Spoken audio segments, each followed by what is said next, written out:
Welcome to Guy Aitchison's Reinventing the Tattoo community, where tattoo artists, collectors, apprentices, and the curious are all encouraged to join in these live streams to share with each other, inspire each other, ultimately create better art and tattoos together.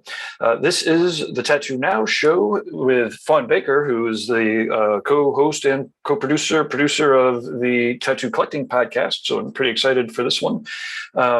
But in the meantime, I'm going to let everybody know a little bit about what's going on here with the Reinventing Network, some of the regular shows that we have, as well as thanking our sponsors. This is the perfect time to let us know if this is working for you. It's going out on the TattooNOW and Reinventing the Tattoo YouTube, and it looks like it is working.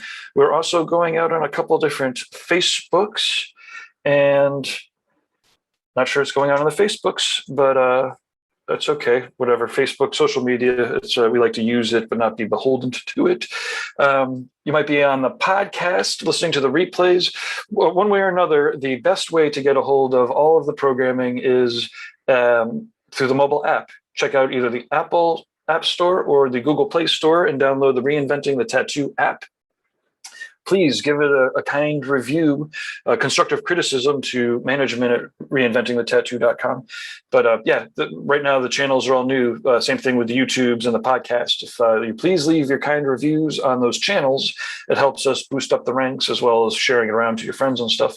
And then, like I said, we're happy to get artist requests, anything, any constructive criticism, any requests, any sponsorship opportunities. Okay, it does look like it is now working officially on all of the Facebooks. Okay, so back to my quick script.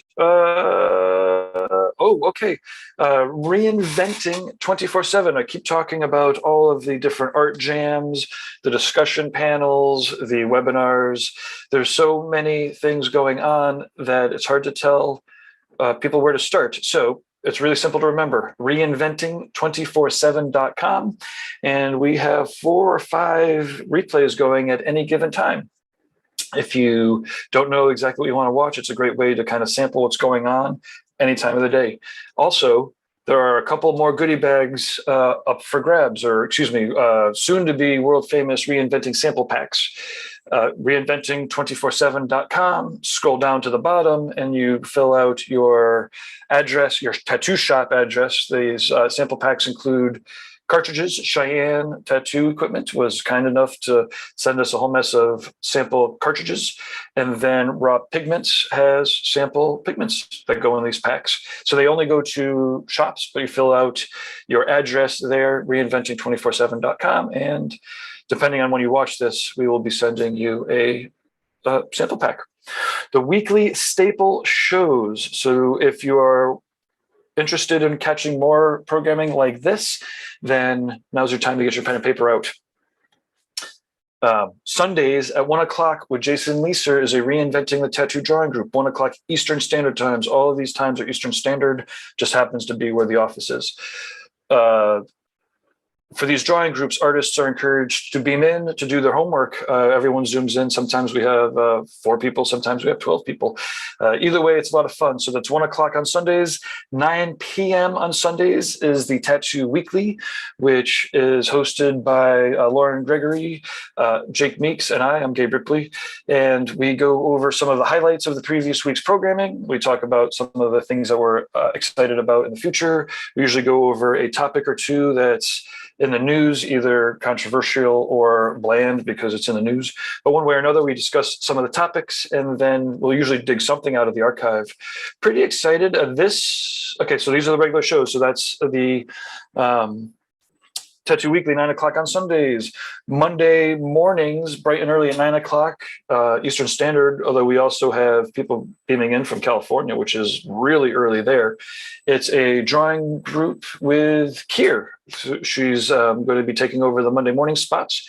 9 o'clock at night is a subscriber-only exercise with Guy Aitchison. So if you are a paid subscriber, then the Monday exercises are definitely for you. We go over homework from the week before. Guy Aitchison critiques your homework from the week before and then goes through an exercise, and then everyone beams in. It's pretty awesome to watch the effect that those classes have on people over the courses of months. It's pretty crazy. Let's see. Tuesdays at 10 a.m. is a drawing group with Ricardo. Wednesdays at 12 noon is the TattooNOW show. That's actually what you're watching now. Thursdays at 12 noon is the Tattoo Collecting Podcast. They're almost on episode 50 with Fawn Baker, who's up here actually, as well as Jordan Ruckus and a growing cast of tattoo collecting characters. Thursdays at 10 o'clock, just before that, is a fundamental subscriber exercise with Kier. It's for subscribers only, but all skill levels are encouraged to come and draw. You don't need to feel intimidated. Apprentices are encouraged. Some people are intimidated to draw with Guy. So if you watch those, but then you beam in on Thursdays, it's perfect. Okay, upcoming special events. The Inglorious Hoku and Adrian Dominic are going to be beaming in this Sunday, the 29th. Whatever, if you're watching this live, it's this Sunday. If you're not watching it, then it's probably on the replay. Either way, that's going to be pretty amazing. I think they're going to be doing don't quote me on this. This is just complete rumor, but a dual ZBrush tutorial. Anyways, they're in Australia in lockdown. So hopefully a lot of people tune in for that. And my guess is that we should get them either some tips or get a paid thing going with those guys, because it sucks when they're in lockdown. A few ways to support the Reinventing the Tattoo community if you're not a paid tattoo subscriber is real world events. October 3rd to the 6th is the Paradise BYOB, paradisebyob.com. Bring your own brains. Yeah, we're in the middle of a pandemic, so we'll be doing a lot of live webcasting. There's limited seating, so definitely sign up in advance. You can transfer your pre-sale tickets to webcast tickets. We'll be webcasting out the whole thing, but there are studio packs. It's only like $100 for the 4 days. It's not a weekend ticket. It's a week start ticket. It's the first 4 days, Sunday to Wednesday. Tattooers days off. Paradise BYOB, the programming is awesome. November 12th to the 14th is the Brussels Tattoo Convention. Nick Baxter, Ivana, and I are slated to do seminars. A lot of reinventing people are coming over. Again, pandemic pending, but we are planning on it. Next year, 2022, we're definitely penning these events in. February 5th and 6th at the Red Tree True Tubes compound in Columbus, Ohio is a Reinventing the Tattoo live event. The 5th is a Saturday. We'll be doing for the public, collectors, apprentices, art jams, that kind of thing, maybe free consultations, whatever. Then on the 6th will be for professional development. So we'll do seminars, that kind of thing. May 20th to the 22nd is Hell City Columbus, hellcity.com. July 8th to the 10th is the Rock River Tattoo Art Expo, tattooartexpo.com. Guy's going to have a great reinventing track and a little theater hall there, so that's going to be pretty sweet. 100 tattooers right on the river there. We are starting to fill up those tattooer booths or art booths. If you're interested, let us know right away. July 29th to the 31st, 2022 is a Rubber City Invitational in Akron, Ohio, Tony Urbanic. October 20th to the 23rd is the Paradise Tattoo Gathering, is returning next year to Jiminy Peak, which is going to be great. Okay, this is working everywhere. So I just want to plug our sponsors because they make all this programming free. Courses.reinventingthetattoo.com, or just go to reinventingthetattoo.com and click on courses. The Reinventing the Tattoo Canon is Guy's subscriber community, the exclusive community. It's like $300. It's less than $1 a day per year. And it gets access to dozens of hours of seminars, Monday exercises, and the replays of the Monday exercises. It's out of control for less than $1 a day. You can get critiqued by Guy once a week. It's out of control. Also, we've got seminars from Andre Malcolm, BJ Betts, Bob Tyrrell. All of the Paradise BYOB seminars will be streaming through through Reinventing the Tattoo's growing courses. So courses.reinventingthetattoo.com. Interstate Inc. LA, that's the Instagram, at Interstate Inc. LA is headed up by Church. He got out there a couple of years ago to clean himself up. The shop, they're all in recovery. They're clean and sober. If you're looking for a supportive environment, then you definitely got to check it out, connect with them. Or if you know somebody that needs to be in an awesome, again, environment that's clean and sober and very supportive of the lifestyle, they are looking for guests and tattooers. And again, as long as you stay clean and sober and do awesome, great stuff, then it's a good place for you. inkjetstencils.com. You can print out your stencils from your mobile, from your iPads or your Photoshop. And when you adjust everything appropriately, you can print out sleeves, you can print out flash. It saves you time, money. They are wicked busy sending out the paper sheets and the inks. inkjetstencils.com. rawpigments.co, acrylic free and vegan friendly. Means that the inks won't dry out in the cup. Definitely reinventing 24/7 to get the samples if you are in time. rawpigments.co. worldtattooevents.com, the largest, most comprehensive event tattoo convention listings that existed or that exists. I know I tried to copy it like 10 years ago. After like 3 days, there's no way. Alex is busy keeping everything updated through this crazy COVID era. DLize Pro is known as Dermalize worldwide. It's a healing wrap that helps you protect your art. If you are wrapping things up with cling wrap, especially to go, it's designed not to breathe. You definitely want to give Dermalize a shot. I just got the Total Tattoo magazine in. It's got actually an article on the future tattoo conventions, which was it was one of these programming. So we want to thank Total Tattoo for making a magazine article out of it. You can see all the DLize Pro artists. It's like a bazillion of them. Check it out.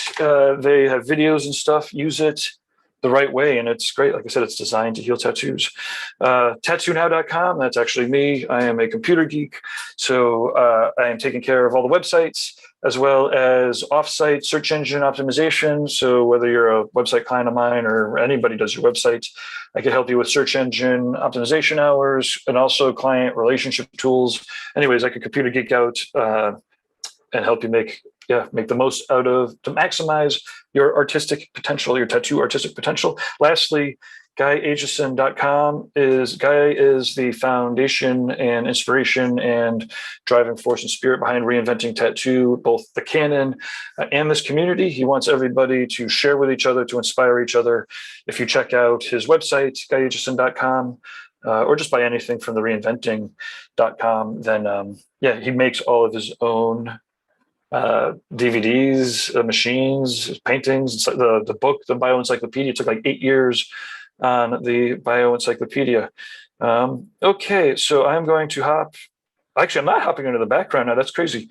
I'm going to bring Fawn on and ask to unmute.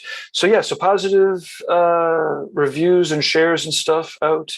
If you're looking to sponsor Reinventing or have guest recommendations, management at reinventingthetattoo.com. So Fawn, so now I guess I'm shifting gears. Usually I'm like, and now I'll pass it off to the host, but this is actually the TattooNOW show. So welcome to the TattooNOW show. I guess I need to get my teaser bumper together, but this is fun to be back in this seat where we interview tattooers from all around the world. I am not a tattooer, so we get a little less technical, but I'm fascinated by the effect, and especially the positive effects that tattoos have on clients, as well as businessy things. My computer skills transfer over into business, and Fawn, spans a couple different nooks and crannies of the tattoo world. She's an amazing tattooer. I have her portfolio fired up here. She works at Red Tree Tattoo Gallery. That's Derb's mastermind compound. It's pretty awesome. It's got a ton of great artists, so it's just a feat to be a resident there to begin with. Mm-hmm. She also runs around with true tubes at conventions and whatnot, so has a unique perspective on tattoo supply companies. So without getting into any trade secrets or anything, it's always fun to hear about kind of that perspective. And True Tubes, I believe up until this point, is not owned by anybody except for Derb. So they an artist-owned tattoo supply company. There's only a couple that still exist, it seems. And then Tattoo Collecting Podcast. From the get-go, it seemed like she was a driving force and a co-producer and co-host behind the Tattoo Collecting Podcast. Now, I think last week was episode number 50. Yep. So that means that it's just about a full year. Oh, shit, incoming calls and stuff. That's all right. It's the story of our lives. Woohoo! It's reality TV. So, Fawn, well, thank you so much for taking the time. I know that you must have talked tattoos. I don't know what we could talk about that would be covering new ground, but hopefully we could get hit upon some of the topics and teasers that people can then go into the Tattoo Collecting Podcast and dive in, because those podcasts are like an hour and a half to 3 hours a piece. We try to keep them under 3. Usually once we hit the 3-hour mark, it's like, okay, well, we'll see you next week. But it's really been a cool thing. There are a ton of things that, like, as a tattooer, there is a ton of educational material out there, thanks to like platforms like Reinventing. There's a lot of information for tattooers to educate themselves to be better tattooers and things like that. But one of the gaps that's missing is, how do collectors learn how to be a better collector? You know what I mean? And that, for me, somebody who, I don't share a lot of the cover-ups that I do, but I have done more than my share of like cover-ups and reworks, and like the conversations over and over again with those clients are, if I would have known better, I would have done things so differently. So, back in the early 90s, there wasn't a lot of information. There were fewer tattooers. There were no shows. There was no information. So like, you get an excuse if you were getting tattooed in the 90s or previously for not knowing how to like hunt people down, or how to actually like politely reach out to a busy artist, And there's a lot of like etiquette that's lost on the people that don't live in the community like we do. And sure, how do you teach somebody the etiquette of a community when they're not in the community? They just want to collect a piece of artwork from the community. Yeah. So, and it used to be so like standoffish. Yeah. Yeah. And, we're not rough biker types anymore. I mean, there are still those kinds of tattooers. I'm not saying they don't exist, sure, but like, so many tattooers that I know are just like passionate artists, and we love what we do. And, so there's this bridge that needs to be built between the collector and the tattooer, just so we're not butting heads. You mean that you're building? So, that is actually one of the first things I realized I missed. Of course, I'm sure you do the same thing after the intros. I'm like, oh man, I missed like 3 things I meant to mention. But you're also a tattoo collector with an amazing collection. So maybe we should just start there with, I suppose everybody's first entry into the tattoo world really is first as a newbie, but then as a collector. Do you want to talk a little bit about your personal experience of collecting tattoos? And then I'll fire up some pictures in the background here. And everyone has to bear with me a little bit with the pictures because I did not order them. But so I started collecting tattoos. I was 18. I didn't rush into it. I had been like researching for like maybe a year and a half before my friend and I jumped down the rabbit hole and like took the leap and got our first tattoos. But we grew up in West Michigan, so there were tattoo shops, but there were not a lot of tattoo shops. And it was 2004, I believe. So at that time, if you found a good artist, you were lucky. And I was reading magazines. I knew who some of like the heavy hitters were, but I didn't know how to get in touch with them or anything like that. It never even occurred to me that I could just reach out to one of these artists from a magazine.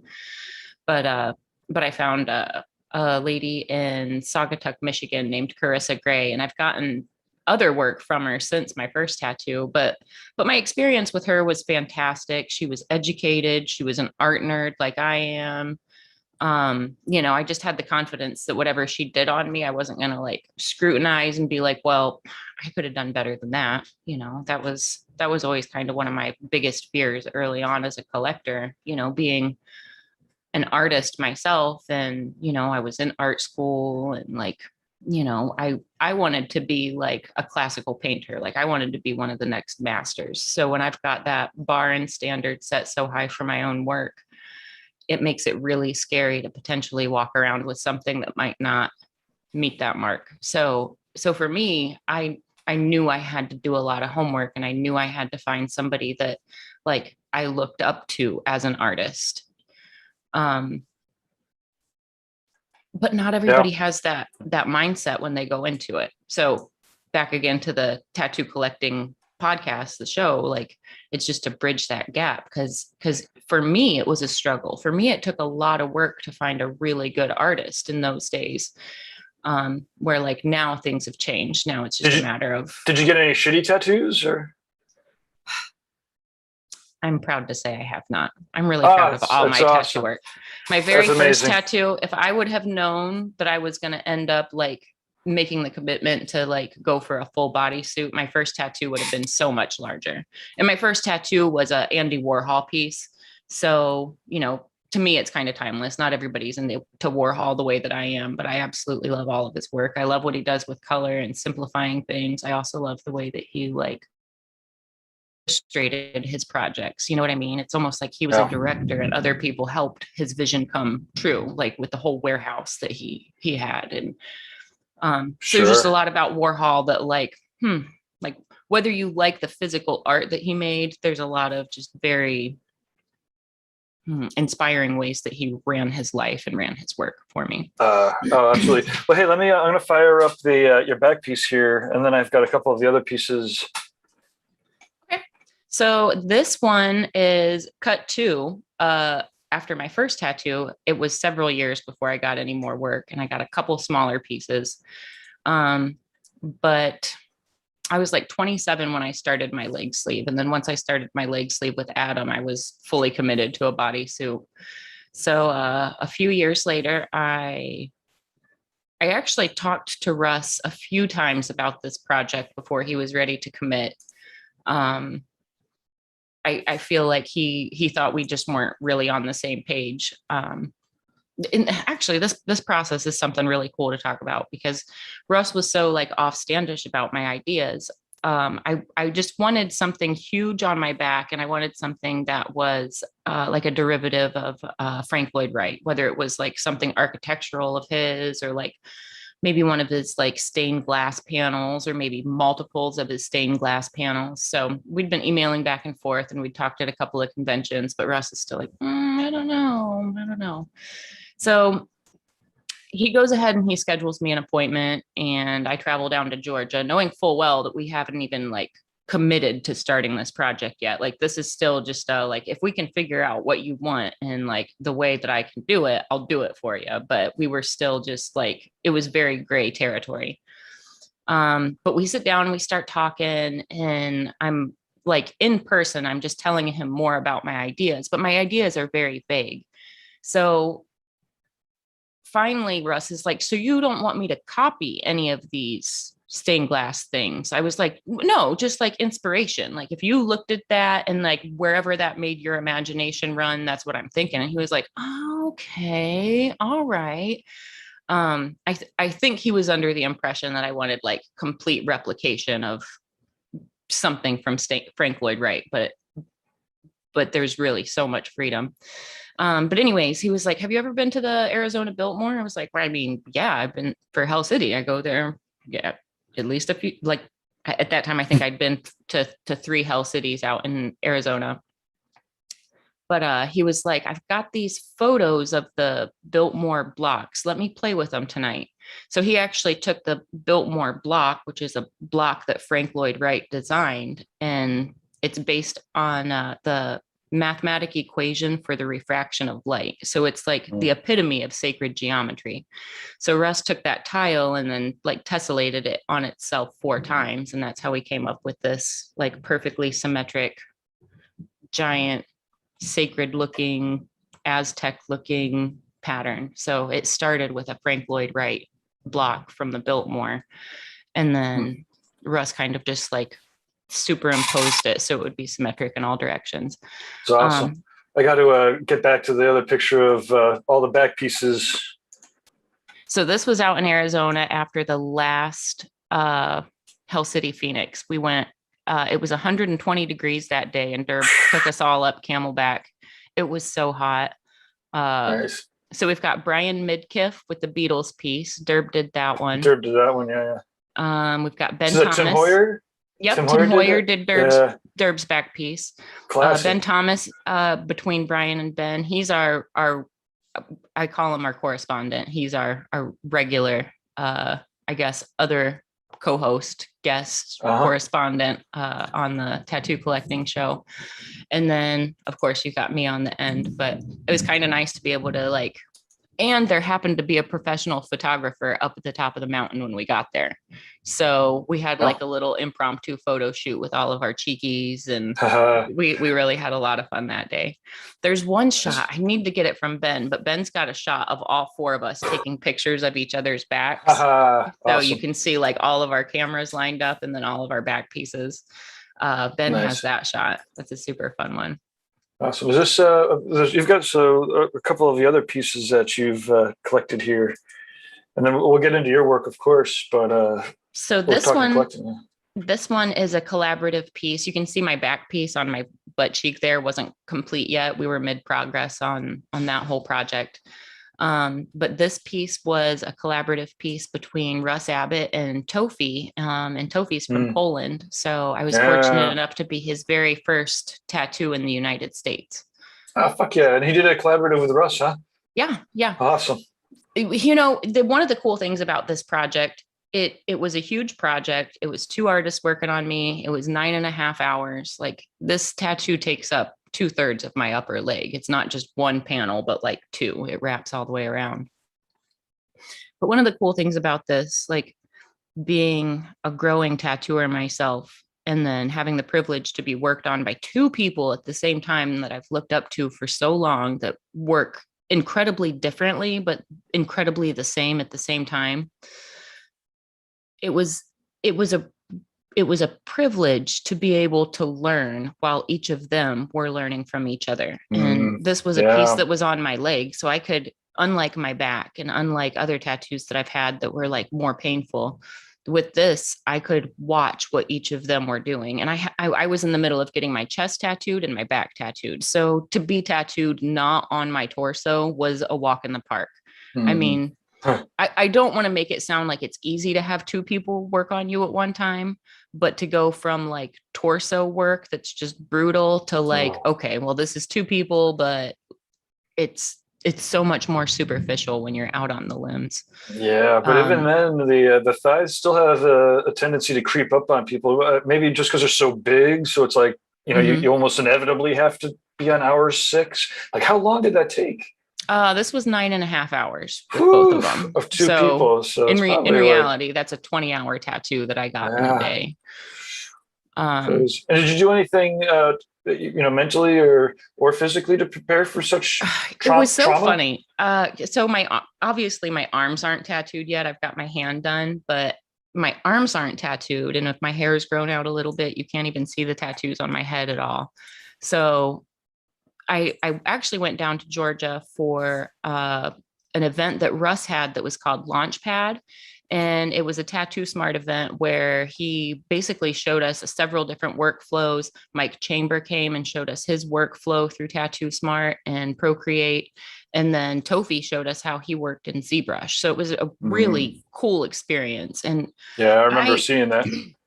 I myself, I tend to work things out with a pencil and paper still. I'm more likely to like pull up some references and then grab a Sharpie marker and start drawing on you. However, I love having those tools. I love having the ability to like manipulate things and warp things in Clip Studio, or to pull them into Procreate and like overlay and superimpose. And then now I've got my reference to draw from. So, I might not be taking an exact stencil from these quick mock-ups that I build, but it gives me that visual thing that now I can lay out my whole project from. But anyways, so I was down there, and there was this whole huge group of tattooers, and they all knew that I was getting tattooed the day after the event, and people were welcome to stay and so they could watch and ask questions and kind of see the process.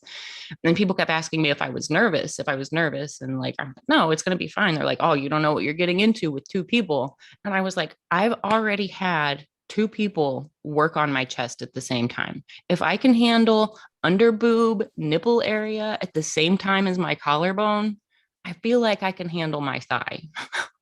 So I feel like a lot of other tattooers that were there, like just in attendance, I feel like they were excited for me, but they thought that I had bitten off more than I could chew.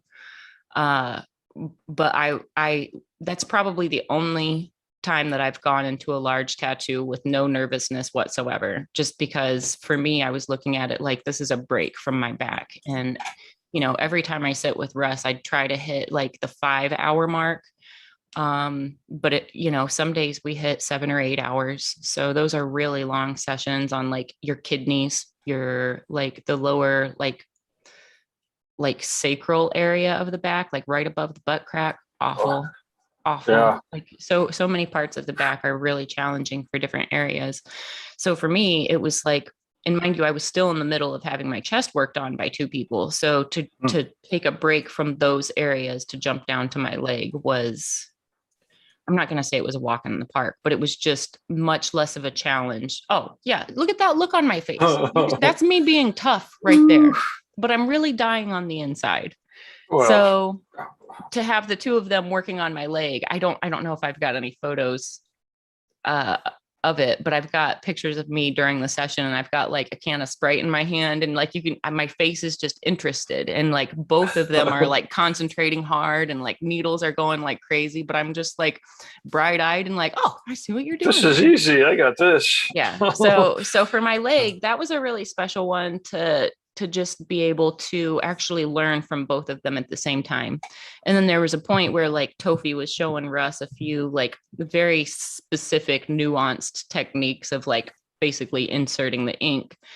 And it was cool to kind of see somebody that I look up to as much as Russ, like to see him like concentrating hard and like learning and absorbing new tricks the way that I do. And to see Tofi, not that I had met Tofi before, had a relationship with him, but like to see somebody else that I respect equally concentrating and equally like borrowing tricks from Russ. And I had the privilege of being comfortable enough to actually absorb a lot of knowledge from that session. So I mean, that kind of is it, right? I have a unique vantage point, right? Because I don't like create art.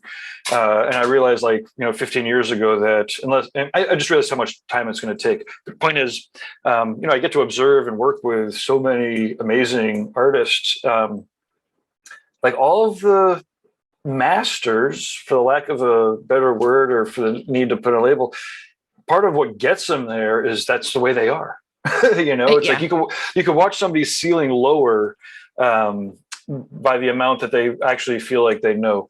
And and inevitably, when you talk about like the mountain metaphor, it's like once you get to the top of a mountain, you realize you're just part of a mountain range, and there's other bigger mountains to climb, but as soon as you really kind of think, I'm almost there, then you are almost there. Whereas, but then you said something really important. You said it's a mountain range and there's another mountain. So like you can climb to the top and you can master this one trick in this one genre, but there's still that thing over there that I want to do too. And I want to do that just as good as everybody else. So that was a really good analogy. Yeah, that was a super good analogy. It's like you might be at the pinnacle of the mountain, but there's a lot of other mountains in the range. And like to really be good, you've got to climb the top of all of those mountains. And then you take all of those tricks and you combine them, and now you've got something new that nobody else might be doing. And a lot of it you can't really even see. until you get there, right? So I mean, but that's the beauty of it, right? You know, it's like you get all of a sudden you get to a point, you're like, oh, wait a minute. I could actually understand it more. I could see it. Like some of the effects or some of the energies you like start to tap into without understanding fully, you know, and that's where, you know, to your point, or back to your point of like, you know, you could have conversations, you know, with Russ and with Tofi, and all of a sudden, like you're you know, cluing in with what they're doing. Then you take one of their seminars, and all of a sudden everything crystallizes one more round. Like they're putting it then in their order. Anyways, what I was thinking is, you know, Guy or Baxter, Ivana, you know, all of the or Carrie Barber, like or Freddie Negretti, you know, or like one of the traditional guys. I saw one of his black and gray pieces recently. I'm like, that's fucking amazing. And I mean, not that I should even be surprised by that, but it takes a certain mentality to always be on the path, I guess, no matter how old you get or how good you get. And again, part of the way they get there is that they share with other people and enough other people that it comes back. And they're there to take it back. Yeah, one of the things I like to keep in mind, and I've been like this about my artwork forever. So I feel like it's just been really helpful as a tattooer to not like let egos get in the way and things like that. But one of the things is to always remember it's easy to be a big fish in a small pond. You know what I mean? Like it's really easy to be the best tattooer in a small town. It's really easy to be one of the best tattooers in a big city. But when you look at the whole ocean, there are all these others that are just prolific and doing amazing things. So, speaking of being pretty awesome in whatever sea, this is now your work I'm showing. Yeah, this is, I actually just worked on her earlier this week. This is continuing down her leg now. Yeah, this is all freehand. There's actually 3 cover-ups buried in that. So when people come to you with cover-ups, do you have some universal advice you've often given to people? Was there any lasering that was involved with this cover-up, or? Nope. Nope, there was no lasering involved in this. The cover-up areas had to do with the colors I selected. So, and this is actually, the upper part of this back is probably 3.5 or 4 years old now. But it was like blue, light blue and yellow with some purples, like right in the middle between her shoulder blades. And it had like some smoke and stuff around it. So obviously like that's kind of the palette that I chose for that area. And, but our kind of idea was to just like combine a mandala with a stained glass window and see where it went from there. She wanted to do some big bright flowers that weren't roses because she's got a lot of other roses on her body. So we went with tulips and made them crazy big and bright. Yeah. What else we got here? Oop, I'm not driving as well as I should. There we go. Okay. There's some more work of yours. Oh, that's cool. I love going right down on the hand. Yeah, this is actually Sam Dustin. It's my work, but it's on a tattooer named Sam Dustin. She's from West Michigan, South Haven, I believe. But this is, I'm going to start another piece even larger, but in the same, this is called a wigwag. If you're into glass art, this swirly pattern is called a wigwag. But I'm going to do another really large wigwag like this on Jules, one of Derb's assistants. We're going to cover up some dark lettering, but we're going to kind of steal this. This was just super fun. I just love when I have the chance to take glass art and pull it into tattoos because it's something that's so prismatic and it's something that looks like another realm. But at the same time, like all the physics principles that pull my trigger are there. When you see stuff like this pulled, it all follows the golden ratio because that's how physics work. And then with glass, no matter how far you stretch it or pull it, that image is going to stay there and it's going to stay super crisp. That's why, like, you're a computer nerd. You understand fiber. Oh yeah, it's I'm glass. Way down with it. Yeah. Glass is the magic thing that helps energy and information transfer the quickest. But at that same time, it's like there's magic that's captured in it. You know, it's almost like alchemy as well. So there's all these like sciences and physics and art and patience and everything that goes into glass art. And then when I have the opportunity or the challenge to then turn that into a tattoo, that's like the most fun for me.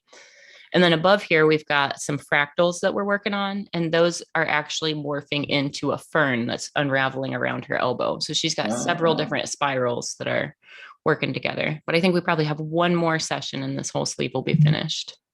Nice. I always like when people go down on their hands. I guess as a tattooer, it's relatively natural. So when did you start? I guess we haven't talked about too much about the apprenticeship times. I mean, I guess there's two kind of threads there. You want to talk a little bit about your apprenticeship story, and then I didn't have an apprenticeship. Okay, there we go. That was a quick story. I got shot down, and I got like led on a wild goose chase. So that kind of leads me into my second, or could potentially lead me into my second question. Clearly there has been an imbalance in the tattoo world between males and females. Not that there haven't always been awesome female tattooers who have staked their claims. So, okay, since you're bringing it up like this, I'm going to go ahead and tell the full story, but I'm going to leave out the name of the artist and all of that. And since then I've worked on him, and that was kind of, I think, his ultimate apology for the way that he treated me. But so I made friends with this artist, and I was working as a graphic designer at the time for like this little sign shop in Marion, the town that I lived in. And just down the road, there was a tattoo shop. So on my way home one day, I was like, you know what? I need to stop in and see this guy. I'm going to need to introduce myself, talk to him. So we hit it off. We make friends. We start shooting pool together. I start hanging out at the studio all the time. He knows I'm an artist. He knows I'm a designer. So I start like doing a lot of like, while he would be tattooing, I was just hanging out. So I'd start like drawing the lettering for his next tattoo, or I'd start like pulling flash together and making stencils just because like I was there hanging out. So like, I'll be helpful. Like, here's your lettering. There you go. Like, I was just playing with calligraphy for the last 3 years for no purpose whatsoever, but here's lettering to tattoo. So after a couple of months, I was like, should we like actually do like an apprenticeship? Should I do that? Like, I feel like I'd be really good at this. And he was like, yeah. Like, let's give it a little time and we'll start.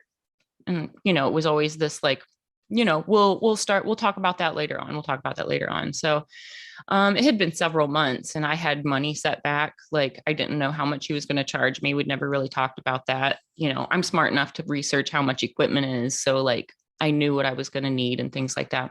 So one day I was finally like, so when are we going to do this? Like, I've got like $6,000 set back. Like, when are we going to start this thing? Damn. Yeah. That's what it takes. Yeah. Like I was prepared whenever he was ready to be like, let's jump in. So when I like put him on the spot and was like, when are we going to do this? He was like, you're just going to be wasting your time. Women don't succeed in tattooing. And I was like, it's cool. I'm a painter anyways. I'll stick with that. You can't do what I can do. And it just put this sour taste in my mouth for a minute where it was like, it's cool. You know what? Let's see you do anything with oil paints, anything at all. So where he was like, you won't succeed at this, there was part of me that just knew I was better of an artist. Like maybe I wasn't a tattooer, but I was definitely a better artist. And it was just like, okay, all right. So I kind of like just let that go. About 6 months later, my older brother, his name's Tad, he's a little bit of a kitchen wizard. He's been doing like at-home tattoos since he was like 15 or 16. He's worked on a lot of our cousins. He's worked on both of our other brothers, and he's not bad. Like, he's not bad at all. Like, I'm not making fun of him. I've actually tried to get him to like, if you get serious with this, you can be good. Like, if I can do it, you can do it. So he's not bad. It's just, it's not the thing he commits to. So anyways, he's like, I want you to do this tattoo for me. And I was like, I don't think so. Like, that ship has sailed. And he was like, no, I really want you to do it. And I was like, how about I'll draw it up and you have Speedy do it. And he's another tattooer who actually worked for me later on. But he's always just been like a friend of cousins and my brothers. And so like everybody knows Speedy in town. But I was like, I'll draw it, have Speedy do it. And he was like, no, I want you to do it. And he was like, I will set up my equipment for you and I'll walk you through it. Like, I know you can do it. I know you'll do a good job. And I was like, there was so much hesitation, but finally I was like, okay. So I show up and he's got everything set up and he's like showing me how to, like, everything he showed me was wrong, first of all. So I'm not even going to tell you the things that he showed me for, like, first of all, don't touch the contact screw. Don't do that. Don't touch the contact screw. That doesn't adjust the speed. That's not what that's for. So anyways, I actually, against my better judgment, it was a banner of his then wife's name. But it was big. It was up his forearm. I made it look super traditional and like weathered, like a pirate scroll, and it healed up nice. We outlined it one day and then we shaded it in like 2 weeks later, and it healed nice. It was a little on the light side, but within like the month of that tattoo healing, I had buddies of his calling me and messaging me, can you fix this? Can you finish this? Can you cover this? And a lot of times it was like, well, I mean, I don't know what I'm doing, but I know I can do better than what you have. So, so there were a lot of people very early on, based on that one tattoo that I did on my brother, that were like, can you fix this? Can you make this better? And so very early on, rather than having an apprenticeship, what I had was this pool of people that were totally trusting me just to take, you know, some of the stuff they had was total train wrecks. Other things just weren't completed. You know, other things like somebody started it at a biker party and then got drunk, and you know how all those stories go. But there were all of these opportunities for me to learn what these other tattooers had done wrong, wrap my head around it, and then make it better. So when you've got a tattoo that well, let's say that you've got a 2-star tattoo out of 10. If you've got a 2-star tattoo, that's not the greatest. But as a brand new tattooer, I could make that like 6 or a 7. Like, nice. It's not going to be a showstopper, but it's going to be something you're proud of. Way better. So yeah. So early on, that was my apprenticeship, is just fixing and completing things. And then once you take a tattoo that somebody hates and you make it something that they like, then they're going to let you do whatever you want on them. So for me, I was very fortunate that things happened the way that they did, because I got to learn firsthand. Like, I got to see so many train wrecks early on, and I got to wrap my head around, like, this is why it's important to use good needles. This is why it's important to use quality ink. This is why it's important to make sure that everything is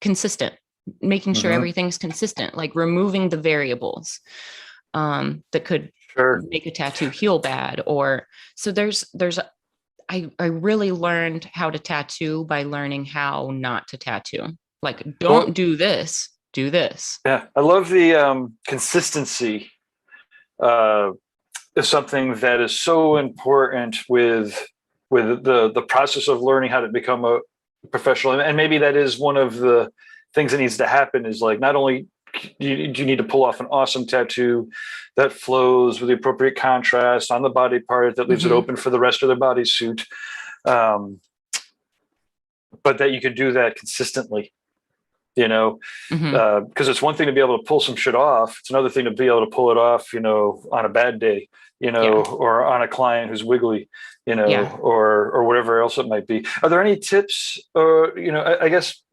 are there any insights or tips that you could advise either, you know, or both clients and tattooers to be, you know, a little bit more consistent in the right things? Because you also don't want to be like consistent in the wrong things. Right.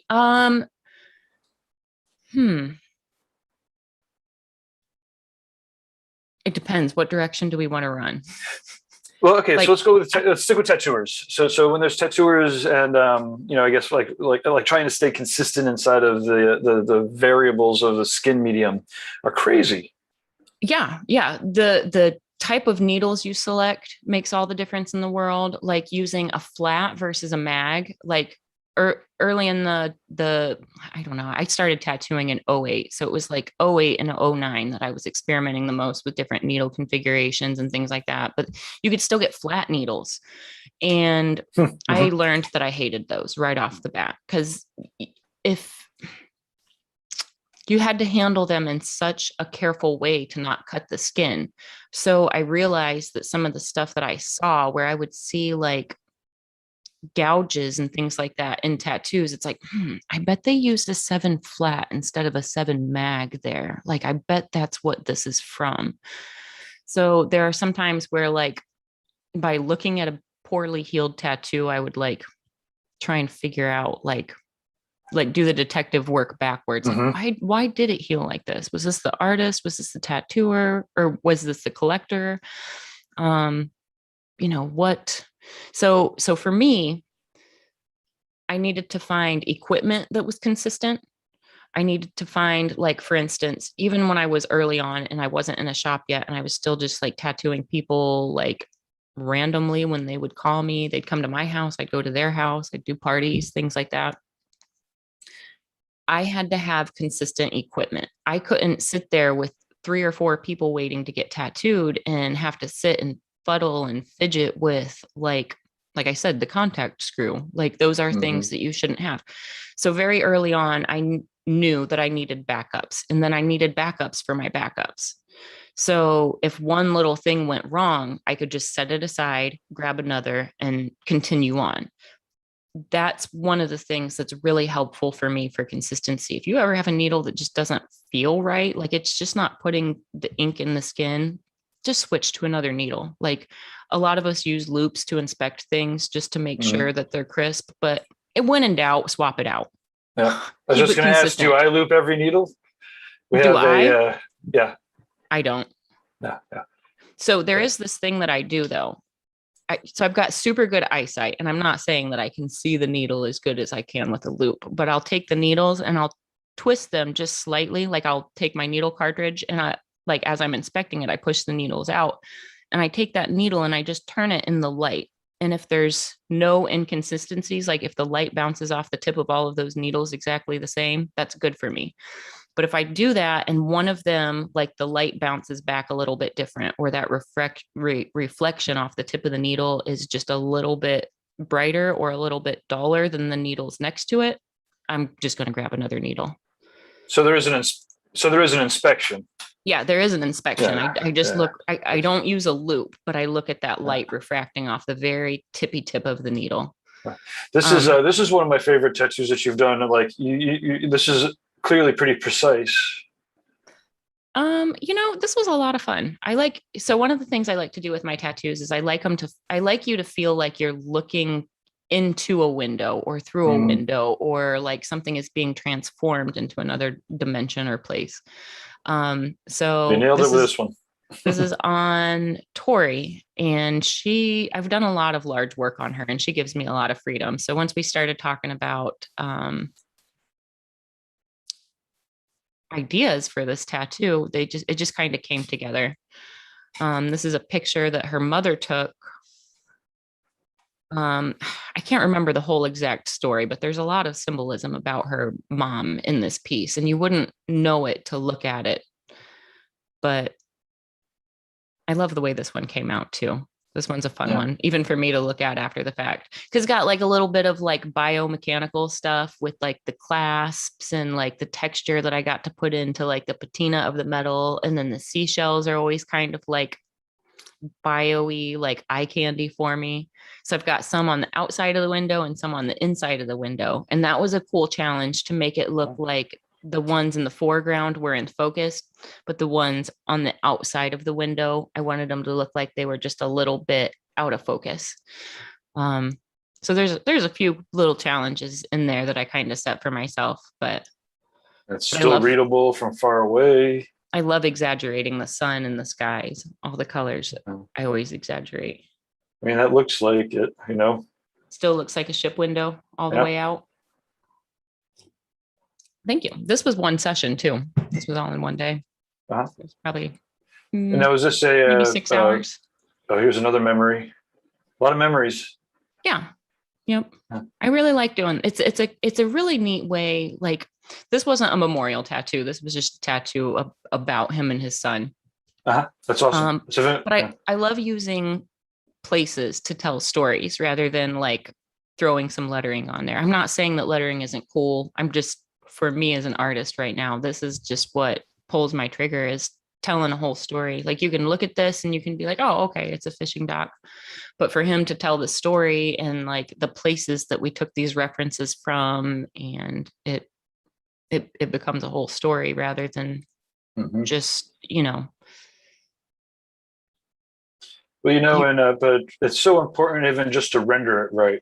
I recently saw another a tattoo that had some similar silhouettes, and they made some of it wasn't quite like this, but they made some of it up, and where they outlined maybe, I don't know, maybe some legs or something, and it was and it didn't look right, and it's like, you this is faithful to kind of what it would look like. Yeah, a lot of the painterly tricks, and I like using painterly because that's just like, if basically when I say that, if I was working with a paintbrush, this is how I would do it. But there's a lot of like tricks to the eye, and there's a lot of tricks there's like a lot of mental tricks when it comes to painting, like with like impressionistic style and intention. But one of the things that I love is like these little white checks and dashes. Could they be more meticulous and more detailed? And could I noodle them in there with a finer needle? Absolutely. But 10 years from now, these white checks and dashes are still going to be there against the skin. So for me, I kind of don't mind a bolder line. Even though I'm not necessarily using it in like the traditional style of line work.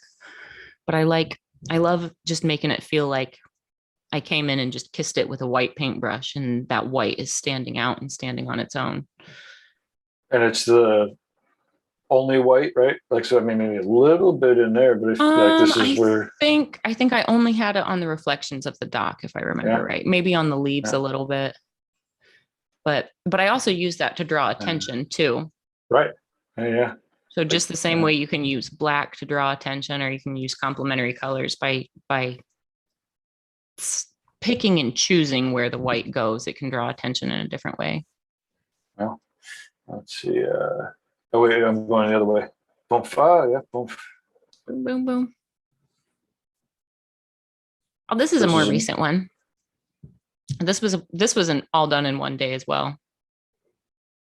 Cool. And how are the clients finding you? Are they finding you on online, or walking into Red Tree, or so clients of clients? I imagine a lot of referrals, of course. This guy, his name's Brandon. He's collected from a lot of Red Tree artists. On his shoulder, that's the top of an Indian headdress, Native American headdress, by Rusty Dornheckler. Remember Rusty? Oh, yeah. He was at Red Tree for a while. Yeah, the video guy too. And he's got a Rich Cook arm sleeve, and then he's working on a second leg sleeve, I believe, by Rich Cook. So he wanted something. He always wanted something to do with his grandfather on his chest there. That was the idea, but he didn't know what. And then he saw some landscapes that I had done, and he was like, hey, could you do a camping scene for me? And I was like, yeah. So we actually combined two photos, and this is actually the bank of the area that they used to camp at. And then I took another photo of their campsite and kind of combined them. So this is the actual bank, and then a photo of their actual camp set up one year. Awesome. So it's a really good example of like another storytelling piece without, it's about a grandfather and a child, or a father and a child, Yeah, but it's fun because you do have, I mean, I imagine that everyone kind of makes it up, but I guess being a little bit older, I always kind of presume that he was the older guy. I also didn't have any connection with anybody, any parental types, but so immediately for you to tell a story about how he's the kid, right, and this is the grandfather, it's immediately turns the story around for me. Yep, it's awesome. Yep. And this is another good example of like picking and choosing where things are kind of like soft and painterly and out of focus, and where things are like crisp and like the silk on the tents. That's another good example of like picking and choosing which details are going to like suck your eye into the next layer. Oh shit. Oh, that was me before I cut my hair off last week. Oh, you did it. That's right. Yeah. Gave her the chop. It's good, okay. Good mug shots. Yeah. Okay. So So this is some more. Is this on you? This is my little sister. We've been working on this since she was about 16 or 17. Oh, awesome. Maybe 17. I don't think she was 16 when I did this. But this is actually, we talked about this for a long time before we started this project. But this is actually going to be a piece that goes all the way down to her foot. We're about to her knee now, but we're telling the whole story of the never-ending story, like storyline from her foot all the way up. We just started at the Great Valley scene, so we're working backwards. But this is one of my favorite projects. It's been, we work on it when we get a chance, but this has been one of my favorites from the start. I stenciled all the characters for this one off of one of the movie posters. And then the background is probably one of my first handfuls of like free-handed landscapes. Oh, cool. So yeah, this is super early on, but there's so much stuff that like I still absolutely love. Is it nerve-wracking tattooing your family? It absolutely is. Just because like I know how much I scrutinize my work. I know how one of the nice things about tattooing as opposed to painting is when I finish a tattoo, it's done and I have to disconnect from it because it's not mine. I'm not the one that's going to be wearing it. It's not going to grow into and fit on me. It's now somebody else's and it's part of somebody else's story. Mm-hmm. So with tattooing, whether you like it or not, you have to let go of your projects. With paintings, I hoard those. Like I almost never sell my paintings just because like they're ideas and then I can use them and show them to people to like spark new ideas. Sure. The same way that you would use Flash, I use my paintings for. Like I'll pull these out and be like, we could combine these trees with this weird shape and then put this bioform in front of it. Where if I don't have those paintings, I can't really explain what's in my head without spending several hours drawing it for a yes or no. Sure. Where was I going? Ooh, I don't know. We lost track. I do have a letting go of tattoos. Right. Yeah, tattooing forces me to let go of my artwork. But when I work on family members, when I work on close friends, I know I'm going to see that. And I feel like if you're close to me, your collection is a reflection on me as well. Even if I didn't do it, if I did do it, it's especially a reflection on me. So it's really hard. And like, as I grow as an artist, I want to always be proud of the things that I've done on the people that I'm closest with. I don't want to do something on like my mom and then 5 years later be like, why did you let me do that? Why? Yeah. Whenever I watch tattooers like tattoo their partners, I'm like, okay, hopefully you'll be looking at that in 15 years. Mm-hmm. Hey, got some comments here from on the Facebook, Damon Tesh. Hey, Damon, how are you? Always nice to catch up. He's very cannabis friendly. I was going to try to be subtle about it, but he's in Humboldt County, so okay. It's in their DNA. He says, really nice work, Fawn. Do you do saturation sessions? For instance, Dino Cook does up to 6 sessions saturating with colors after it looks finished. Yeah, this is actually something that Todd Torres and he's one of our show correspondents on the Tattoo Collecting podcast. This is something that we've talked about one of my pieces. I shared a picture and it has like a blue herring in the foreground and then this real soft dreamscape around it. And Todd's question was, are you sure that's going to hold up over time? And I was like, well, so the background is only saturated once because I want it to get softer and hazier as this settles out.